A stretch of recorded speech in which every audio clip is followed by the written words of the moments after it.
Going into June this year, many of us thought that the biggest aviation story would probably be the Paris Air Show, along with all of the news around aircraft orders, new engines and maybe even new aircraft that normally comes there. Unfortunately though, that's not what June 2025 will be remembered for. We did get some intriguing news out of Paris who are definitely worth covering, but obviously the tragic crash of Air India Flight 171 overshadowed everything else. And the entire aviation industry now sits waiting to learn what actually happened. So today it's time for another monthly news roundup, where I look at the biggest stories that we haven't covered yet, things you might have missed, and smaller stories that are still worth keeping an eye on. But we are obviously going to start with what we know so far about the accident on the 12th of June of Air India Flight 171.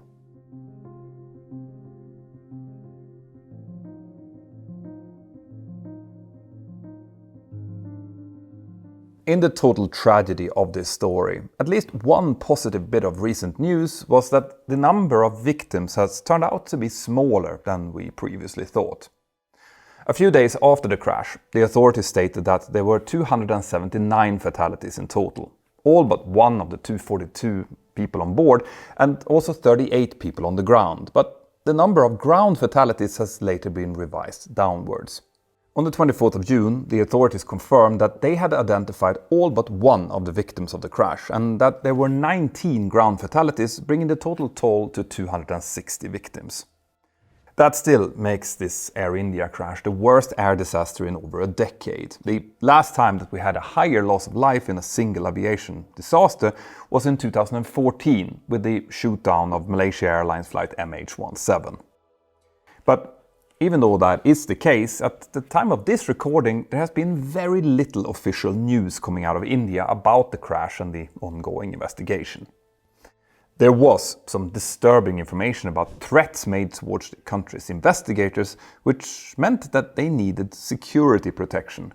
And as usual after something like this, the press has also been covering a lot of other minor unrelated incidents, things like air turnbacks and technical delays, who just form everyday life in the aviation industry and would never have made the news if it wasn't for this tragedy. But more worryingly, there have also been several deliberately fake stories in the press, including at least 2 fabricated, most likely AI-generated preliminary accident reports. And that is frankly crazy. And it just shows us the kind of threat of misinformation that will likely be facing all of us going forward. Now, whatever the motivation of those doing that was, as John Ostrauer pointed out in The Air Current, the reality is that these fake stories are circulating widely because it fits an information void. Again, because of the lack of concrete information from official sources. Now, it is also worth pointing out here that usually the lack of early news from the investigation could actually be a good thing, especially for the aircraft manufacturer. So, why is that? Well, that's because if the investigators were to find that there was something technically wrong with the aircraft, well then they would pass that information on very quickly. In such a scenario, investigators would immediately inform the aviation regulators worldwide, and at the same time the aircraft manufacturer, Boeing in this case, who already forms part of the investigation team, would release a safety bulletin to its aircraft operators. After that, regulators would then release one or more emergency airworthiness directives that would either tell airlines to make specific checks or, if things were really bad, could trigger a process to ground the entire fleet, like we saw back in 2019 after the second Boeing 737 MAX crash. So the relative lack of news from this investigation could actually be good news for that reason, but it's probably too early to draw any real conclusions here. And that's because while the accident happened on the 12th of June, the investigators were able to download data from the 2 black boxes only on the 26th of June, which is a full 2 weeks later. And that is a little bit strange, since the first black box was actually found on the 13th, just a day after the crash, and the other one was recovered 3 days later. The Boeing 787 has 2 black boxes, but unlike many other aircraft designs, these aren't simply a separate cockpit voice recorder and a flight data recorder.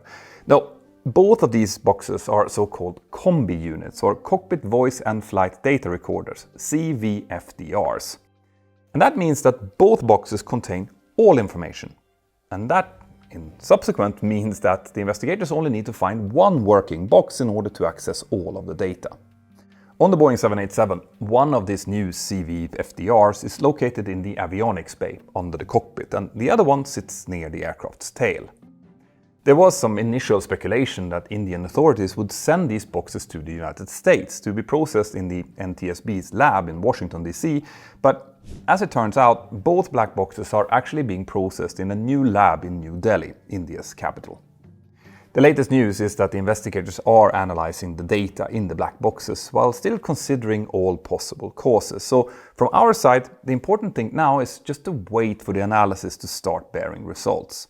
Then, hopefully, we will hear more from the investigators so that we, and most importantly the families and friends of those lost, can finally have some real information instead of manufactured clickbait and speculation. Our next story is also about a tragic aircraft crash, one that happened back in 2022, and this is an uncomfortable one for the entire aviation industry. It happened on the 21st of March 2022, involving China Eastern Airlines Flight 5735, a Boeing 737-800 that suddenly entered a nearly vertical dive from its cruise altitude. Some initial analysis by Flight Radar 24 using ADS-B data indicated that the aircraft briefly seemed to recover from its dive, only to resume it soon afterwards and then crashing at high speed, leaving no survivors among the 132 passengers and crew on board. Now, what makes this story so troublesome was that about 2 months after it happened, the Wall Street Journal reported that, according to a US official familiar with the investigation, the plane had been brought down deliberately. The quote they got was that the plane did what it was told to do by someone in the cockpit. Now, China's investigators, the Civil Aviation Administration of China, or CAAC, did not comment on the Wall Street Journal article, although they had condemned earlier speculation on what had happened. They also released a preliminary report 30 days after the crash and then continued to release interim reports with very little information beyond the fact that the investigation was ongoing. But in March this year, on the 3rd anniversary of the crash, the CAAC did not release another report. And in June, a Chinese source indicated that a final report on the crash may be ready, but it won't be published. In response to a request for more information, the CAAC reportedly said that the report on the investigation of the China Eastern Airlines Flight 5735 aircraft flight accident could endanger national security and social stability if made public. So it won't be. Now, we are working on a Mentour Now video on air accident investigations and how they normally work, but it should go without saying that a decision not to publish a report is not normal. Aviation is as safe as it is today because we have over a century of experience, including the mistakes of others, to study and then learn from. And I therefore really hope that China's decision in this matter doesn't become a trend. Now, learning from past mistakes depends on access to accurate information, and as the fake reporting and lack of news around the Air India accident showed, knowing which source to trust becomes more critical with each passing day. So my team and I turn to today's sponsor, Ground News, as we often do, and with over 700 articles covering this story, I am so glad that we did. Ground News really helps in cutting through the noise, and to show you what I mean, you can follow along on ground.news/mentor. Right away, it's clear that about half the coverage comes from big media conglomerates, and only around 6% is government-owned. And what's really interesting is how differently the left and right-wing outlets cover this same story. Check this out. The left-leaning West Hawaii Today emphasizes the human tragedy and loss, aligning with a compassionate, victim-centered focus, whilst the right-leaning My Northwest headline shifts the blame to systematic corporate decline, reflecting a focus on institutional failure and national industry concerns, rather than on the human cost. Ground News also shows how factual each source is and lets you filter by the ones you trust, which is great for stories as complex as this one. So if you are tired of sensational headlines, you should check out ground.news/mentor or scan this QR code to get 40% off the normal price. That's only $5 per month. But the deal is only available for a limited time, so hurry up. Thank you Ground News for sponsoring these news roundups. We really appreciate it. Now let's get back to the story. The next story that we had in June was about something that I think the vast majority of commercial pilots has some very strong views on. This is the idea of having commercial flights with only one pilot sitting in the cockpit. And for several years now, EASA, Europe's aviation regulator, has been studying this idea in detail to see if such operations could be performed safely. Specifically, they have wanted to see if such operation could be performed with the same level of safety that we have today using two pilots on board. EASA identified two possible forms that such operations could have. One is called Extended Minimum Crew Operations, or EMCO, and the other Single Pilot Operations, or SIPO. In Extended Minimum Crew Ops, there would still be two pilots on board who would both be in the cockpit for critical phases of flight, like takeoff, climb, descent and landing, but in cruise, the pilots would then take turns to rest, leaving only one pilot in the cockpit. But with Single Pilot Ops, or SIPO, we would really just have one pilot on board, possibly with ground assistance or some other means necessary to maintain the same levels of safety. Now, I have done videos before on this channel explaining how automation and autonomy have been driving this discussion for some time, so I'm not going to go into a lot of details about these concepts here, but the point here is that an aircraft would need to be equipped with the right avionics and other technologies like general artificial intelligence in order to make this possible, because one pilot basically means no pilot. Right now, if anything happens to one of the two pilots up in the flight deck, the other pilot can safely land the plane without a problem, but that would still be considered a full-blown emergency, with air traffic control giving the aircraft every assistance possible, and that's because the aircraft would be down to only one essential component: the remaining pilot. But with just one pilot, even if another pilot is resting a few meters away, an incapacitation, for example, would mean that there would be nobody in control. And while a really clever aircraft could detect that something is wrong and then maybe wake up the other pilot, we all know that when you're awakened suddenly, you need a few minutes before you're fully up and ready to get back into business. And that's due to something known as sleep inertia. So that's no good. Now, Airbus in particular has demonstrated several concepts and technologies that they hope will one day make these operations a practical option. The aircraft would have the ability to detect an issue with the pilot, then look at a possible diversion, airport, check weather, select a suitable alternate, and then set up for an approach and ultimately land. Again, I have looked at this in a previous video, and Ben and I have spent a lot of time discussing this in our new podcast, Captain Speaking, which I really hope that you have already subscribed to. In there, we really speak our minds, completely unscripted, especially on subjects that we have strong views on, obviously like this one, and it can become quite spicy. Now, you won't be that surprised to hear that several pilot unions, actually all pilot unions, have rejected any kind of single pilot operations outright. But the question is, can such operations really become a reality whilst maintaining the same level of safety that we have now with two pilots? Well, that's the question that EASA has been trying to answer in the past few years, and their verdict came late in June. Nope, we can't. In its report, EASA concluded that with the current cockpit design taken as a reference and within the limits of the research, it was identified that an equivalent level of safety between extended minimum crew operations and the current two crew operations cannot be sufficiently demonstrated.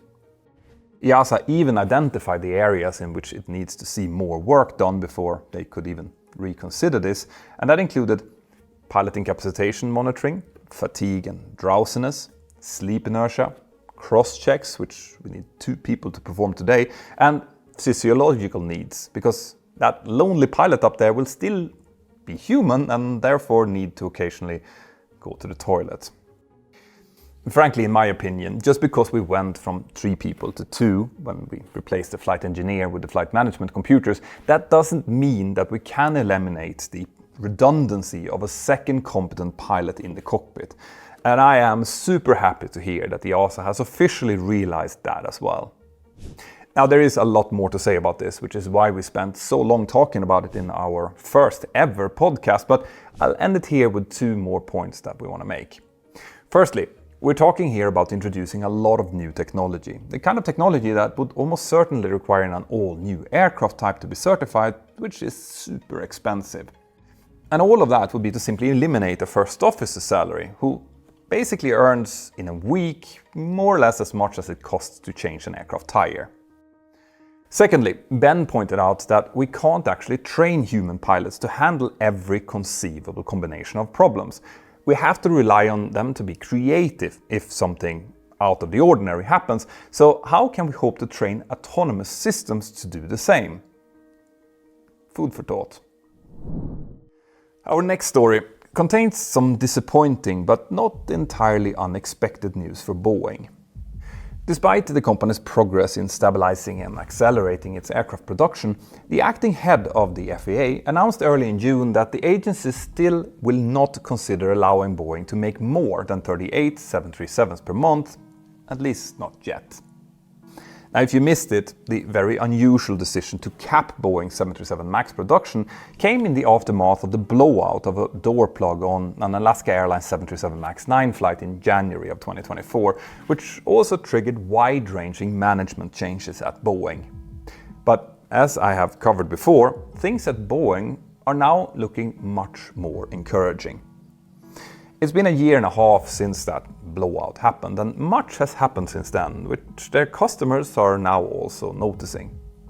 First, Boeing went through a strike last autumn, and then they kept most of their aircraft production on hold for a month after the strike in order to sort out their production and get their house in order, and that seems to have really worked. Even though Boeing has been limited to making no more than 38 737s per month, they never actually came close to reaching that number in the month that followed. That is until May this year, and the original plan was to get to a stable monthly rate of 38 by the end of 2025, so a little bit ahead of schedule. Boeing would then try to reach 42 737s per month sometime early next year, which is still slower than the rates that they had before the 737 MAX was grounded in 2019. But while the FAA notes that Boeing has made a lot of improvements, they're still not ready to give them the full green light.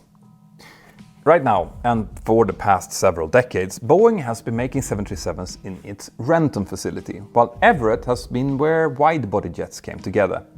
But among Boeing's recent preparations is a new 737 production line, their 4th, utilizing the space that was previously used to build the mighty Boeing 747.